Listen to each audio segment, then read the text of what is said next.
La universidad son los maestros, son los investigadores. Independientemente de que haya un buen o mal rector, la universidad va a seguir caminando.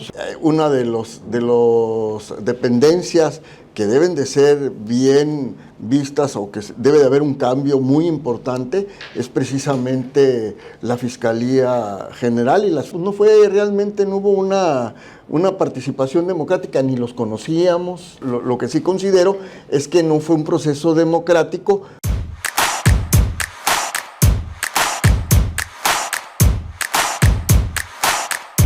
Hola, ¿qué tal, amigas, amigos? Bienvenidos a un nuevo episodio de Diálogos por Sinaloa.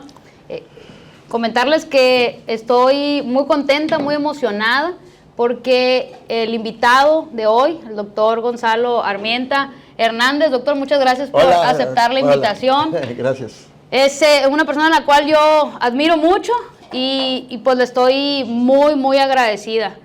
Fue mi director en la Facultad de Derecho, siempre lo voy a presumir, porque además fue determinante para que yo pudiera ingresar a la universidad. No porque no haya quedado en el examen o en las calificaciones, sino porque en ese momento pues no tenía dinero para la inscripción ni manera de poder conseguir lo que implicaba. Y llegué con el doctor, le dije tal cual, sin rollos, sin mentiras, le puse cuánto dinero traía y le puse mis calificaciones. Y él me cambia, me dijo que no le dijera, pero pues ya pasó muchos años, doctor. No digas, porque era un recibo de hijos de trabajadores de la universidad que tienen un precio mucho más bajo que, sí, claro, que el normal. Sí. Entonces dije, para este sí el armo, este sí completo. Y también le dije que, porque me dijo, oye, nada más quiero que estas calificaciones las mantengas. Trato hecho, se va a sentir orgullosa de mí. Le di la mano, me llevé mi recibo y han pasado varios años, pero al primer semestre que concluyó, yo le llevé la invitación para que me acompañara a recibir el premio al mérito juvenil justo que el Congreso del Estado otorga. Y me dijo, ahí voy a estar, y van a ir algunos de tus compañeros, y todo un camión se vino, y fui la más apoyada, respaldada con porras, gracias a mi director y a mis compañeros de la facultad. Así que imagínense ustedes nada más lo que significa para mí el doctor Gonzalo Armienta. Al contrario, muchas gracias por esos comentarios, Paula. No, hombre, pues yo creo que ha sido lo que usted ha sembrado. Y como te decía ahorita, pues yo tengo presente algunos alumnos, no los cuento con los dedos, o sea, me sobran los dedos de la mano para contarlo, y de los alumnos sobresalientes, alumnas sobresalientes, y de veras no porque esté aquí, pero pues siempre digo, de mis alumnas sobresalientes, ha sido Paola Gart, de las alumnas egresadas de la Facultad de Derecho. Qué honor, qué orgullo además, y bueno, buscamos siempre, pues es enaltecer, ¿no?, la universidad que nos dio la posibilidad de ejercer una profesión, y en mi caso una vocación, pues como lo es el derecho. Lástima que te hayas metido de diputada, pero bueno. Ya lo veía venir, lo voy a decir en algún momento. Bueno, ha sido parte de mis debates con los pero también él, una parte de su vida estuvo militando activamente, sí, claro, en el partido, y yo lo que le digo es, se puede uno ser fiel a sus principios, a sus valores, y estar dentro de un partido haciendo eso una diferencia, que es lo que nos esforzamos en hacer. Así es. Que Dios te bendiga. Pero bueno, doctor, mucho que hablar con usted, pero me gustaría que centráramos en dos temas principales. Uno, por supuesto, la universidad, que iniciáramos por ahí. ¿Qué UAS cree usted que requiere Sinaloa en estos momentos? Bueno, yo siempre he considerado que una universidad como es la Universidad Autónoma de Sinaloa, que es una universidad pública, pues en principio, como ya se está estableciendo, debe de haber una cobertura universal para todos aquellos que hayan terminado sus estudios de preparatoria. Pues debemos darle oportunidad que estudien, que se superen, y con una visión de solidaridad social. La universidad, creo que una de sus principales metas, aparte de la investigación, que es fundamental, porque las universidades se conocen por sus investigadores. Por ejemplo, la UNAM, pues lo que sobresale son los institutos o centros de investigación. Y si nos vamos a otras universidades, los sobresalientes son sus investigadores. O sea, el apoyo que se les debe dar a los investigadores es fundamental por parte de la universidad. Pero también el compromiso social que tenga la universidad. Claro, el deporte, las artes, que son indispensables, pero creo que el compromiso social es fundamental, porque desgraciadamente, pues, y esto sí se debe mucho al neoliberalismo, se debe mucho a todo lo que viene siendo las redes de comunicación, en donde los jóvenes, hombres o mujeres, pues han perdido esa solidaridad con la sociedad y muchas veces estudian solamente para superarse económicamente.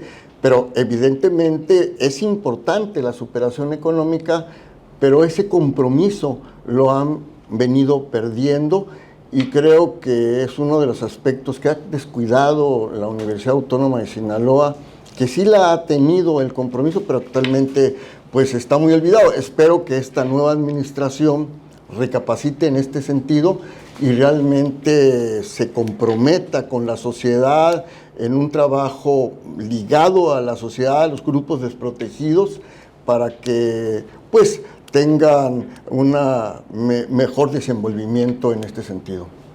Excelente. Y partiendo de eso, doctor, ¿cómo describiría la situación actual de la Universidad Autónoma de Sinaloa? Bueno, ya hemos visto que ha tenido problemas muy serios la universidad. Sin embargo, la verdad, la universidad no son las autoridades. La universidad son los maestros, son los investigadores. Independientemente de que haya un buen o mal rector, la universidad va a seguir caminando. Se vio, no había un rector en esos momentos, había un rector interino, o como se le quiera llamar, porque jurídicamente encargado de despacho, no sé de qué era, pero bueno, estaba ahí y mis respetos también a él. Pero la universidad seguía caminando. O sea, la conciencia la debemos de tener nosotros los profesores y también los investigadores. Entonces, creo que es una universidad que va para adelante, creo que es una universidad que va rumbo a la excelencia y creo que uno de los aspectos que se deben de fortalecer en la universidad son los vínculos, ya les decía, con la sociedad, pero también los vínculos internacionales con otras universidades, que haya una visión más internacional, que no sea solamente de palabra y que en realidad tengamos la visión que universidades de más antigüedad, por ejemplo, nosotros tenemos un nexo muy importante con la Universidad de Salamanca en Derecho, pues que veamos cómo ha sido el desarrollo y que pues de alguna manera podamos, si bien es cierto, no copiar ese desarrollo, pero sí tenerlo como algo que nos sirva para que la universidad día a día vaya superándose. Claro. Y en ese sentido, ¿cuáles cree usted que son las políticas institucionales que debiera impulsar, además de este compromiso social, de esta relación con las universidades, no solo del país, sino del mundo? Así es, yo creo que son las principales. La vinculación, el compromiso social, el involucrar a los estudiantes con la problemática social y también, ¿por qué no?, con el sector privado en los programas de que el sector privado o en los, ¿cómo dijera?, en los programas, en sus actividades, que también los universitarios participen, que darle la confianza al sector privado, que los egresados de nuestra universidad son egresados de primer nivel y que pueden apoyarlos de una manera muy importante a ese sector tan importante de la sociedad. Claro. ¿Y qué nos correspondería hacer desde su óptica, doctor, a los ciudadanos, inclusive a los políticos, para apoyar el mejor desarrollo de nuestra universidad? Bueno, a la ciudadanía en general, el apoyo en que tenga una convicción de que es la mejor universidad del estado o del noroeste, nuestra universidad, que tenga confianza en sus egresados. Dentro de la sociedad, como ya lo vimos, está el sector privado, y a los políticos que no se metan, bueno, pero que de alguna manera sí tomen en cuenta, eso sí, que no se metan con la universidad, con la autonomía, pero que sí tomen en cuenta las opiniones de la universidad para realizar hablando por ejemplo del Congreso, para la elaboración de las leyes, porque desgraciadamente, miren, no es un problema de esta legislatura ni de las anteriores, pero no se toma en cuenta a los universitarios de ninguna manera, o muy poco se ha tomado en cuenta a los universitarios. Por ejemplo, la reforma la ley orgánica de la universidad, no se tomó en cuenta a los universitarios. Hicieron como que se les tomaba en cuenta, pero no es cierto. Yo en lo particular no estoy de acuerdo con muchos aspectos de esta reforma, en principio porque no se tomó en cuenta a los universitarios y porque tiene algunos problemas fuertes la ley orgánica, la reforma a la ley orgánica, que no se nos hizo saber a los que conocemos realmente cómo está la universidad, cuál es, cómo se está desarrollando. Entonces, si algo queremos de los políticos, y sobre todo los políticos que están en el Congreso, pues que nos tomen en cuenta para la emisión, para la discusión de las leyes. Esto yo siempre lo he dicho y la verdad muy pocas veces se ha tomado en cuenta a la universidad, como si fueran todos los congresistas, y no es así. Creo que podemos aportar mucho como universidad. Totalmente de acuerdo con usted y hemos insistido en eso, pues bueno, en la anterior legislatura. De hecho, este programa de Diálogos por Sinaloa lo iniciamos en el Congreso Federal, cuando yo tuve la oportunidad de ser diputada federal, para que cada una de las iniciativas que presentáramos fuera emanada pues de las voces de expertos en los diferentes temas, y de ahí surgían las propuestas de iniciativa que nosotros logramos presentar allá, porque aunque bien seamos los representantes del pueblo, no deja de ser quien padece los problemas, pues a la vez las soluciones para combatirlos, ¿no? Y es con quien permanentemente, no solo en campaña, debemos estar escuchando y tomando en cuenta, y esas opiniones volverlas iniciativas o estando en el gobierno, pues políticas públicas o programas y acciones, ¿no? Sin duda alguna. Sí, que no solamente pues aprueben las iniciativas que manda el Ejecutivo, sino que sí, está bien, el Ejecutivo tiene las facultades para iniciar leyes, pero que sean iniciativas, como lo has mencionado, pues se les envía a las universidades, a la universidad más importante, que es la Autónoma de Sinaloa, y que opinen, y que ya sean los diputados, en base a estas opiniones, que decidan qué es lo mejor en cuanto a las iniciativas, ya sea del Ejecutivo o de la propia ciudadanía. Por ejemplo, tenemos la Ley de Derechos Indígenas, que desde el 2004 sale de la Facultad de Derecho, como una ley que le da los derechos que le corresponden a los integrantes de los pueblos originarios. Y es hasta el 2018, si no mal recuerdo, 2019, que se aprueba una ley que no tiene nada que ver con estos derechos, no tiene nada que ver con las violaciones laborales de los trabajadores del campo, con la obligación de que se imparta educación bilingüe en las comunidades indígenas, y tantos otros aspectos que venían en una ley que sale del seno de la Facultad de Derecho y que parece ser que ni siquiera se dieron la tarea de leerla, sino que se dio esta ley de acuerdo a lo que el Ejecutivo mandó, nada más. Claro.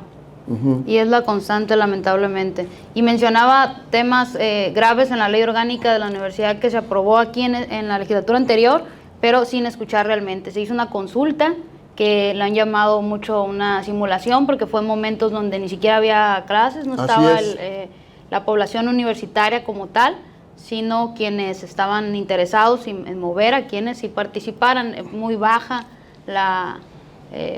pues quienes tuvieron la oportunidad de votar o quienes decidieron hacerlo porque no se sentían representados con eso que le estaban presentando, ¿no? Así es. En lo particular, presentamos por parte del posgrado un amparo en donde, en contra de la iniciativa de la ley orgánica y ya de la ley, y se nos desecha por falta de interés jurídico. ¿Por qué falta de interés jurídico? Porque no formamos parte del Consejo Universitario. Entonces, no pudimos expresarnos correctamente, que creo que si ese amparo no se hubiera desechado, pues otra cosa sería, y era precisamente que alegábamos la violación de la Ley General de Educación Superior, porque claramente dice que debe de salir del seno universitario, aunque será el Congreso evidentemente la que la emita, pero la iniciativa debe de salir del seno de los, tanto de las autoridades como de la comunidad universitaria, pero así no se hizo, y bueno, ya se llegaron a acuerdos, y consideraron que eso era muy conveniente, y ya se aprobó por el Consejo Universitario, y bueno, ya las reformas ya están formando parte de la ley orgánica. Te voy a poner un ejemplo.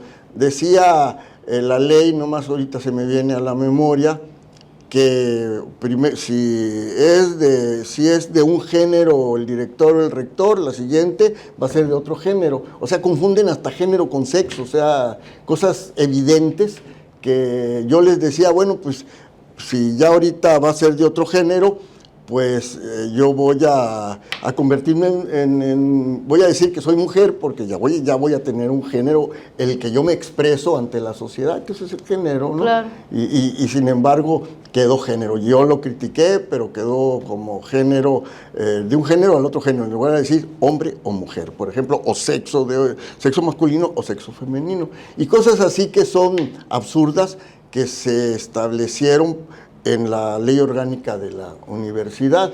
Por ejemplo, no se nos dio la oportunidad a nosotros, algo que el voto universal. Creo que los estudiantes siempre, yo he participado 2 veces para la rectoría, y siempre dentro de mis planes de institucionales es que participen los estudiantes, que voten los estudiantes, pero se nos minimiza a los maestros, porque de 100 y tantos mil estudiantes, pues cuántos maestros somos, y el voto es igualitario, o sea, debe de ponderarse, ese es mi punto de vista, pero que la comunidad también se exprese en ese sentido, porque sí, en ese caso, pues sí, es demasiado popular el hecho de que de que nuestro voto valga igual que el de los estudiantes, siendo que los profesores somos los que vivimos la universidad, el estudiante va de paso, por ejemplo, pero tiene que votar, eso es innegable. Y también que se tome en cuenta pues la trayectoria de la persona que quiera ser rector, rectora o directora. Por supuesto. Y menciona algo bien importante y que recientemente pues fue tema, ¿no? En el nuevo informe y la nueva protesta del nuevo rector, se tomaron acuerdos, dice, y ya pues se está ejerciendo a como quedó. ¿Qué opina usted de esos acuerdos? ¿Qué opina de quienes tomaban las calles recientemente y expresaban juicios y situaciones en contra del gobierno? Y hoy, en este evento, pues era todo pues miel, todo bonito, solo aplausos y reconocimientos y gratitudes. Pues mira, lo que yo opino en este sentido es que yo no estoy de acuerdo, pero si con eso se logró la estabilidad de la universidad, pues adelante, no tampoco podemos satanizar algo que, aunque no estemos de acuerdo, traiga algún beneficio a la universidad. Creo que el rector que actualmente Madueña, pues es una gente que ha actuado correctamente en el tiempo del primer periodo que estuvo, pues en cuanto estuvo como titular y después que tuvo problemas penales, actuó correctamente y sí le da una importancia fundamental a la educación, toma muy en cuenta las necesidades de la universidad, conoce la universidad. ¿Cómo no la va a conocer si, pues, cuántos años tiene en la universidad? Una gente como él es correcto que esté como rector. Y si está como rector, derivado de acuerdos que uno dice, pues, ¿cómo es posible? Pues hay que aceptarlos. Nada más es lo único que digo, pero nunca te voy a decir que estoy de acuerdo con esas decisiones que se tomaron, independientemente de quién sea el rector. Claro. Bien, interesante. Pues bueno, pasamos del tema de la universidad al que comentaba ahorita de las votaciones. Vámonos al tema de la reforma judicial, doctor. Estas elecciones le parecen adecuado el método que se ha utilizado para elegir jueces, ministros, magistrados, este nuevo poder judicial integrado, pues sin tomar en cuenta la experiencia, la carrera judicial, la preparación, los exámenes tan rigurosos que eran, ahora pues ser electos de manera popular, decía. Bueno, yo siempre he sido partidario de la carrera judicial. Innegablemente que para mí la carrera judicial o la carrera administrativa en el sector público es básica, ¿no? Y sobre todo en el sector del Poder Judicial, en virtud de que para dictar una resolución no basta saber si creo yo que tiene o no tiene la razón. Hay que ponderar derechos humanos, la ponderación no es muy fácil de hacerla. Por otra parte, debe de haber una argumentación jurídica sólida. La Facultad de Derecho tiene una materia sobre argumentación jurídica. Y el hecho que un alumno o un exalumno, un profesionista que haya egresado de universidad solamente pueda participar porque tiene 8 de promedio deja mucho que desear, porque la verdad hay escuelas que pudiéramos decir que son patito y pues cualquiera puede sacar 8, ¿no? No hablo de nuestra Facultad de Derecho, pero sí hay escuelas particulares que cualquiera puede sacar 8 y no es un requisito que sea contundente como para poder ser juez, inclusive hasta ministro, ¿no? Yo creo que sí, de alguna manera, la Suprema Corte ya estaba anquilosada, sí servía a intereses del sector privado, a intereses de la derecha, intereses muy reaccionarios. Eso, analizando cada ministro, pues veíamos que así era, que sí debía haber un movimiento importante, que a lo mejor los ministros sí pudieran ser elegidos popularmente con requisitos muy estrictos para que no fuera el grupo en el poder el que los impusiera, como se hacía anteriormente, aunque ahorita pues parece ser que vamos por ahí, ¿no? Pero de todas maneras creo que sí sí creo en la elección en relación a la Suprema Corte, a los ministros. Pero ya a los magistrados o a los jueces, pues deben de tener una especialidad bastante sólida en la materia donde van a impartir justicia. Yo no veo a un egresado como juez de distrito llevando adelante un juicio mercantil, por ejemplo, que son tan complicados, un juicio fiscal, a lo mejor un juicio penal puede ser todavía, ¿no? Pero, porque ahí sí tiene mucho que ver con la justicia, etcétera, pero los otros son de técnica muy, muy estricta, que se debe de conocer, y eso solamente se conoce con el transcurso de una carrera judicial. Entonces, yo sí ya la contestación concreta, sí es importante haber movido a los ministros, y que creo que los ministros pueden ser elegidos, o como sea, por voto popular, que los conociéramos. Pero si tú me preguntas, los demás, pues no hubo una participación democrática, ni los conocíamos, no sabíamos quién eran, sí hubo acordeones, por ejemplo, eso es innegable, aunque digan que no hubo acordeones, sí hubo acordeones, hubo directrices para que se votara por tal o cual juez de distrito.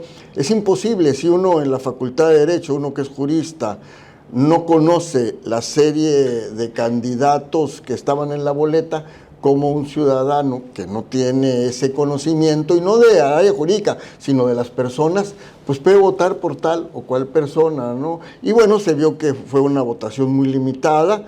Sin embargo, considero que sí debe de haber un cambio. A lo mejor no fue el idóneo, pero lo que sí era patético del Poder Judicial es la tardanza en la impartición de justicia. Justicia tardía no es justicia. Y juicios que duraban, por ejemplo, de alimentos. Conozco una persona que desde el 2020 presentó una demanda de alimentos por ser concubina y ha tardado 5 años en decidir si es un juzgado de distrito administrativo o es un juzgado de distrito en materia, o si es un colegiado administrativo o es un colegiado en materia laboral, y han tardado 5 años en la decisión. Acaban de decidir que es el colegiado administrativo del 12º circuito. Pero eso duró 5 años para decidir eso, no se ha visto el fondo del asunto. Y como eso, pues vemos que es una barbaridad, cómo se tarda la justicia en su impartición. Eso es lo que se debe modificar, se debe de modificar las leyes, y aquellos jueces o magistrados que no cumplan con impartir la función jurisdiccional pronta y expedita, entonces sí que se les retire del cargo. Era importante hacer la modificación al Consejo de la Judicatura, no servía para nada el Consejo de la Judicatura, no hubo sanciones realmente en ese sentido, pero yo creo que debió de haber sido más pensada la reforma, y otra vez regreso a lo mismo, tomar en cuenta a los expertos, a las universidades, que no se les tomó en cuenta para hacer esta reforma en materia judicial. Más hablando de ese letargo en particular, teniendo un sistema judicial, quienes están ahí, que tardan en estas decisiones, con exámenes rigurosos, con carrera, con experiencia, ahora pues quienes llegan, como dice, recién egresados de una universidad X, con 8, pues vamos a ver cuánto se tardan, ¿no? Ahora, lo que sí yo no estoy de acuerdo es en el sentido que se señale que la nueva integración va a estar coludida con la criminalidad. Eso tampoco es cierto, que nombraron a puras personas que están coludidas con los Zetas, con los Mayos, eso no es cierto. Creo que no van a tener la capacidad para dictar sentencias sólidas, pero pues lo mismo estaban muchos jueces de distrito y magistrados involucrados con esas personas. Yo no digo aquí en Sinaloa, pero sí se veían sentencias en donde liberaban personas que evidentemente tenían que seguir en prisión preventiva, y las liberaban, y era evidente que estaban dentro del crimen organizado. ¿Por qué? Pues a lo mejor porque esos tipos de jueces pues también tenían relaciones con ellos, pero no van a cambiar las cosas ahora. Si con esta nueva integración de los jueces de distrito o de los magistrados del colegiado. No, mejor. ¿El 1 de junio se celebró un proceso democrático? Pues no, y no se celebró no porque nos hayan limitado en la votación. Todos teníamos la oportunidad de votar.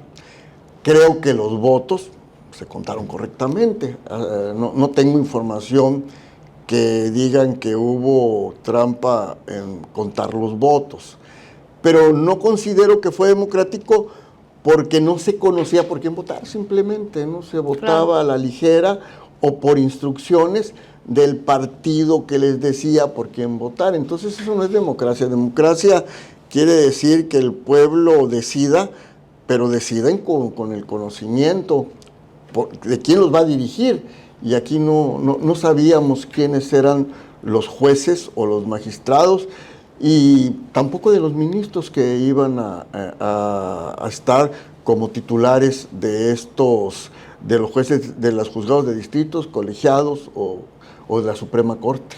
Claro.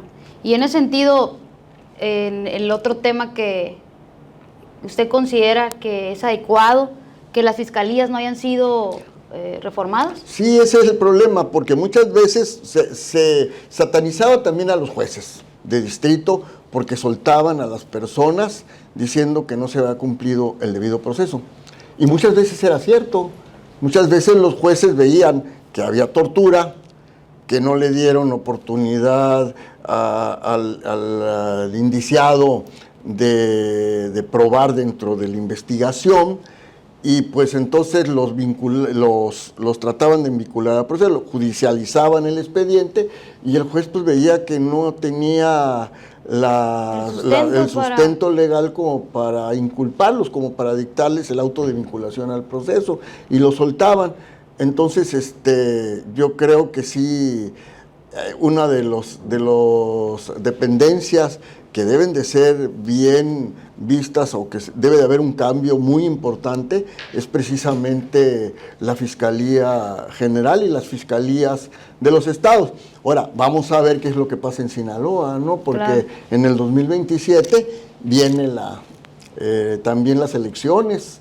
Ojalá que sean más transparentes, ojalá que sí sean democráticas y no solamente lo que diga pues el Ejecutivo o lo que diga el partido mayoritario por quién votar. Claro, y en ese sentido, con esta reforma judicial, ¿cree usted que se afectará la independencia del Poder Judicial?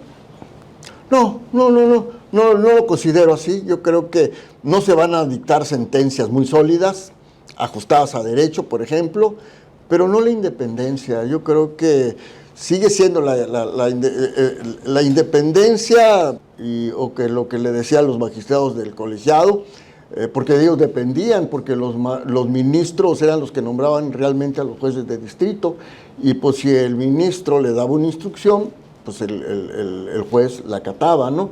Y ahorita va a ser exactamente igual. Yo creo que es un tema más de conciencia del juez de distrito o del colegiado que un tema de una verdadera independencia. Si el juez de distrito es consciente de lo que está, de su sentencia, o el magistrado es consciente de lo que va a resolver, no tiene por qué haber una dependencia. No podemos decir que los 800 personas que se nombraron sean dependientes de lo que le diga la presidenta de la República. Yo creo que no va por ahí. Yo creo que el grave problema es que no va a haber solidez en las sentencias. Si no hay solidez en las sentencias, solidez jurídica, pues muchas veces esas sentencias no van a estar apegadas a derecho.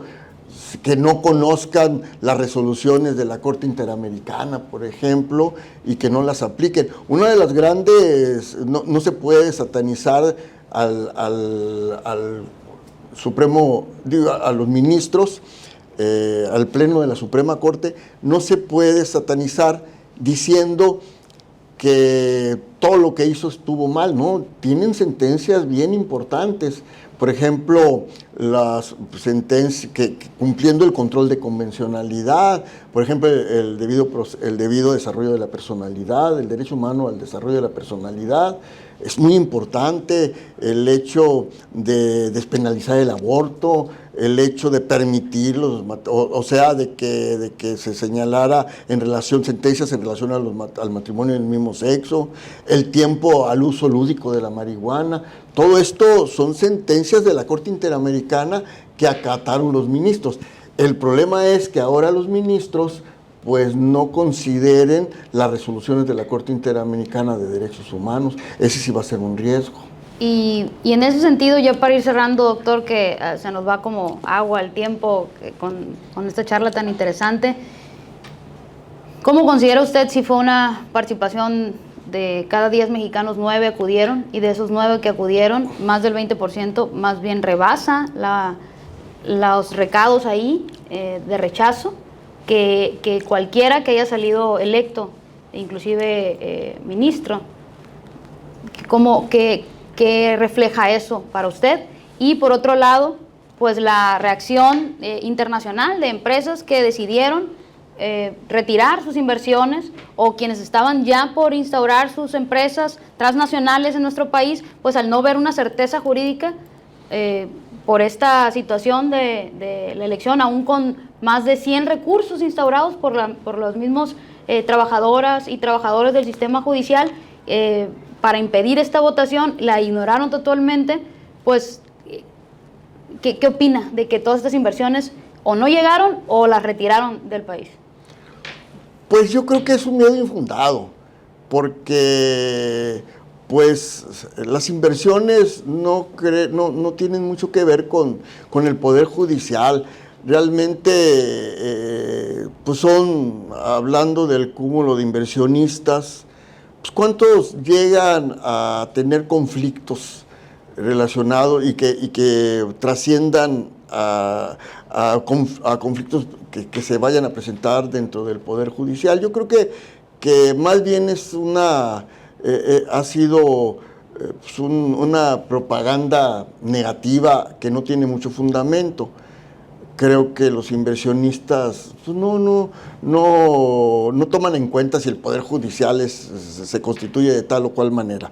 Lo que sí creo que sí hubo mucha abstención y muchas personas que pusieron recados o algunos textos en las boletas, pero algunos por inconformidad, pero la mayoría porque no conocíamos a los jueces y la población mexicana pues también tiene honestidad y no vamos a votar por gente que ni siquiera la conocemos, ¿no?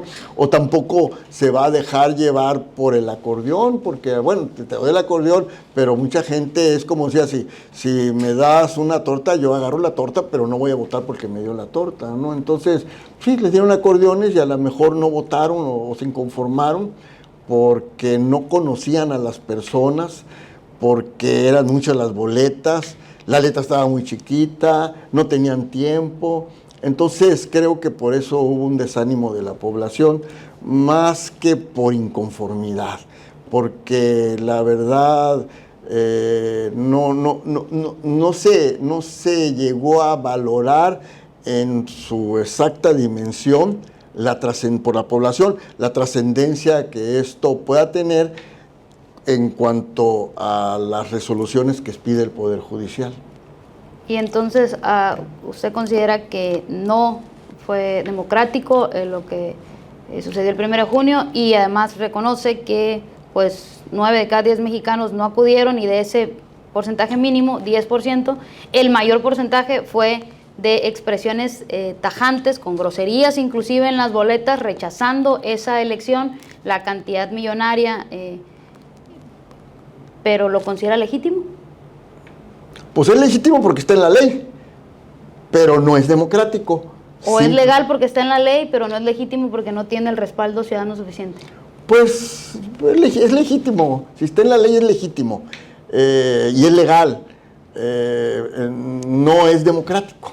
Es lo que lo que sí considero es que no fue un proceso democrático porque no se le dio la oportunidad o no se le dio a conocer a la población realmente quiénes eran las personas que iban a participar como candidatos. Pongo el ejemplo, hay jueces o personas de Mazatlán que se apuntaron para ser candidatos y resulta que los mandaron como candidatos a Tabasco, por ejemplo. ¿Quién los va a conocer? Entonces, pero hay gente que sí se le designó que es valiosa. Tampoco se va a decir que el 100% de la persona por las cuales se le votó no es valiosa.